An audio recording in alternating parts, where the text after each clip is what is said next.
Meus queridos irmãos e irmãs, eu costumo sempre fazer a homilia a respeito do Evangelho, porém o missal permite que se faça a homilia a respeito de alguma necessidade da comunidade, que será o caso da homilia de hoje.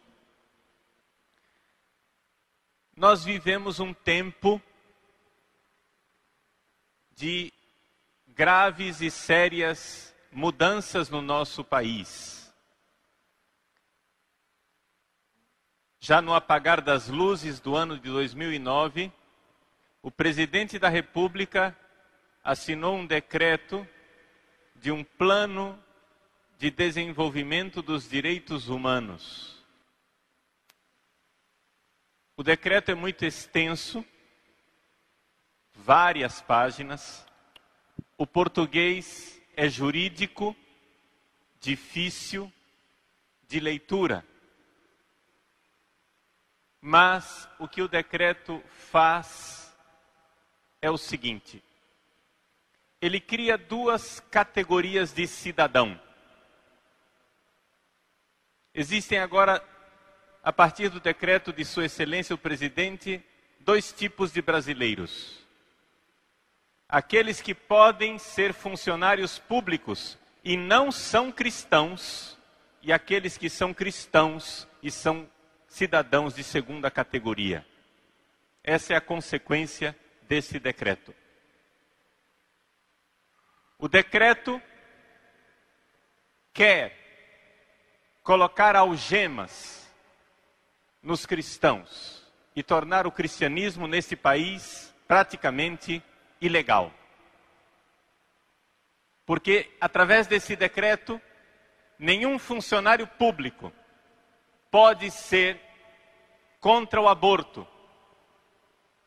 Nenhum funcionário público pode ser contra o casamento de pessoas do mesmo sexo. Nenhum funcionário público pode ser contra invasões despropositadas de terra. Nenhum funcionário público pode ser contra a lei e aquilo que é a política do governo de retirar de todos os locais públicos símbolos religiosos. Esse decreto do presidente da República cria cidadãos de duas categorias. Aqueles que poderão ser funcionários públicos, se forem cristãos, serão cristãos com as mãos atadas, cristãos de amarras, algemas, mordaça. O senhor presidente da República decretou que ninguém pode ser cristão e servir esse país. A gravidade desse decreto, a gravidade desta decisão, não está minimamente à altura do barulho que nós ouvimos na mídia e do barulho que nós ouvimos feito pelos senhores bispos do Brasil, que graças a Deus estão protestando, mas não estão protestando com a veemência que deveriam protestar. Estamos vendo a instauração dos pressupostos de uma futura ditadura. Para que haja uma ditadura é necessário que haja uma nomenclatura, ou seja, um grupo de burocratas fidelíssimos que implantem essa mordaça na população. É assim que se faz uma ditadura. É necessário que a Igreja Católica erga a sua voz contra esta infâmia que clama aos céus. Se algum padre ou algum bispo pretende ser prudente e guardar o silêncio, eu não guardarei. Porque não quero entrar para a história como os bispos que covardemente não levantaram a voz quando Hitler começou a governar a Alemanha em 1933.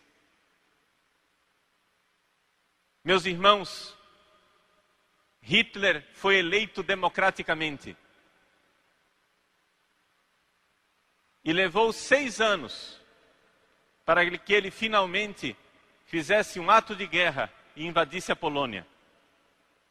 Durante esses 6 anos, enquanto ele ia tomando o poder gradualmente e abolindo a democracia na Alemanha, pouquíssimos foram os bispos valorosos, tementes a Deus, que ergueram a sua voz para protestar contra esse tipo de desmando. Não estou acusando o senhor presidente da República de genocídio nazista e nem de ser um outro Hitler. Eu só estou fazendo um paralelo na história e dizendo que é vergonhoso que bispos e padres não estejam à altura do seu povo e de suas ovelhas e levantem a voz quando a falta de respeito pela população brasileira se torna clamorosa, infame, desavergonhada. 94% dos brasileiros são contra o aborto. E, no entanto, esta corja de patifes que nos governa quer a todo custo implantar o aborto, custe o que custar. Tentaram através de lei no Congresso, não conseguiram. Agora, então, tentam através de decreto.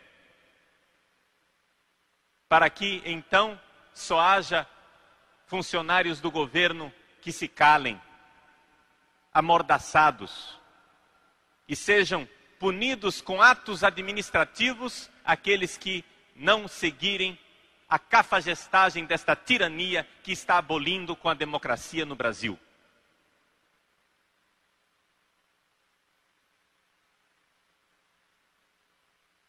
Meus irmãos, é necessário que nós, cidadãos e cristãos, não fiquemos indiferentes. Eles irão repetir a ladainha de sempre de que a nossa religião é um fato privado e que ninguém deve usar a sua religião para colocar as políticas públicas. O problema é o seguinte: o ateísmo também é uma atitude religiosa. O ateísmo também é uma religião. O ateísmo também é uma forma de se relacionar com o fato religioso.